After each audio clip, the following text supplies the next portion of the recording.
Quand on est psychologue, le concept des psychoses et névroses va toujours intervenir à un certain moment. Donc c'est très important pour un psychologue de connaître qu'est-ce qu'est la psychose, qu'est-ce qu'est la névrose. Et déjà nous allons voir par rapport à leur définition, à une brève description, nous allons voir quelle est la différence en fait qui existe dans ces genres, dans les maladies, parce que ce sont des maladies.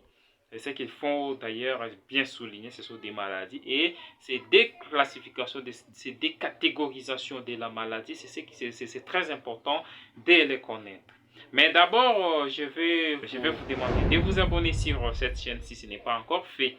Et laissez-moi tout simplement un j'aime si vous êtes déjà abonné sur cette chaîne. Vous n'avez pas besoin de vous abonner pour la deuxième fois. Et donc, vous pouvez me laisser un j'aime et tout simplement suivre la vidéo du début jusqu'à la fin pour permettre de connaître beaucoup plus sur la psychose et la névrose.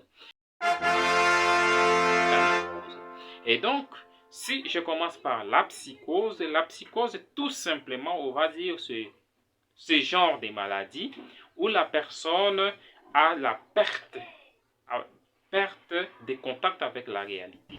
La personne va perdre les contacts avec la réalité. Quand on dit perdre les contacts avec la réalité, c'est-à-dire que la personne ne vit pas dans la réalité, dans la vraie réalité, disons dans la vraie réalité qui existe dans le normal, ce qui est normal dans la communauté, mais la personne s'en écarte, la personne n'est pas vraiment dans cette réalité-là, il est en dehors de la réalité. Il est en dehors de notre réalité, mais il a sa réalité en fait.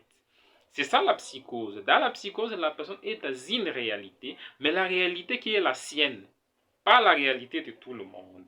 Et c'est pourquoi nous allons voir les signes et les symptômes qui vont inclure beaucoup plus les hallucinations. Parce que les hallucinations, dans les hallucinations, la personne est en train de voir quelque chose que nous ne voyons pas.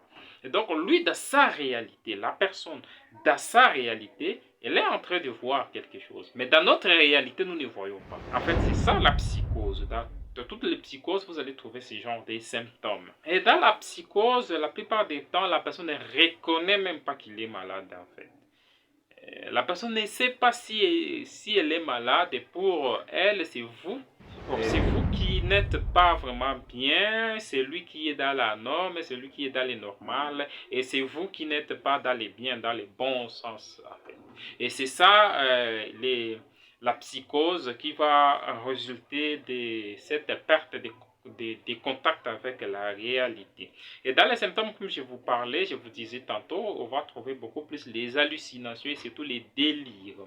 Alors, on ne va pas parler des psychoses tant que la personne reste dans la réalité, tant que la personne n'a pas surtout ces symptômes-là que je viens de vous dire, l'hallucination ou les délires. Ce sont des symptômes très importants qu'on va retrouver dans les troubles, dans la maladie qu'on appelle la psychose. Alors, la deuxième catégorie, c'est ce qu'on va appeler la névrose. Alors, contrairement à la névrose, ici, la personne va être en contact avec la réalité. Il est dans la réalité, dans notre réalité. Non pas dans sa réalité, personnelle, mais la personne est dans notre réalité et la personne se reconnaît d'ailleurs être malade.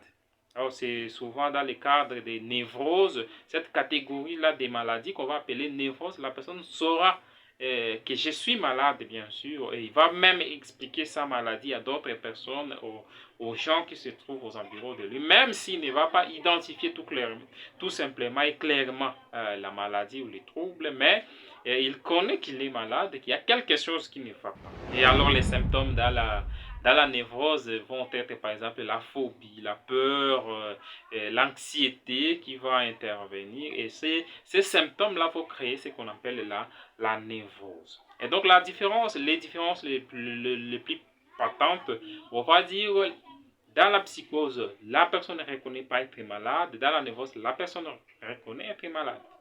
Dans la psychose, la personne perd les contacts avec la réalité. Dans la névrose, la personne reste toujours en contact avec la réalité.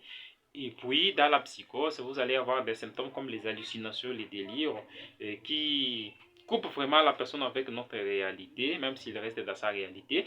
Et dans la névrose, vous allez avoir des symptômes comme la peur, la phobie, pour cette phobie-là, et l'anxiété qui vont intervenir comme symptômes pour expliquer en fait la maladie de la personne. Et donc, voilà en bref la différence qui existe entre la psychose et la névrose. Dites-moi dans les commentaires ce que vous pensez, ce que vous connaissez en plus des psychoses et névroses. Et on se retrouve à la prochaine. Si vous n'êtes pas encore abonné, je vous demande de vous abonner ici. On se retrouve à la prochaine. Ciao.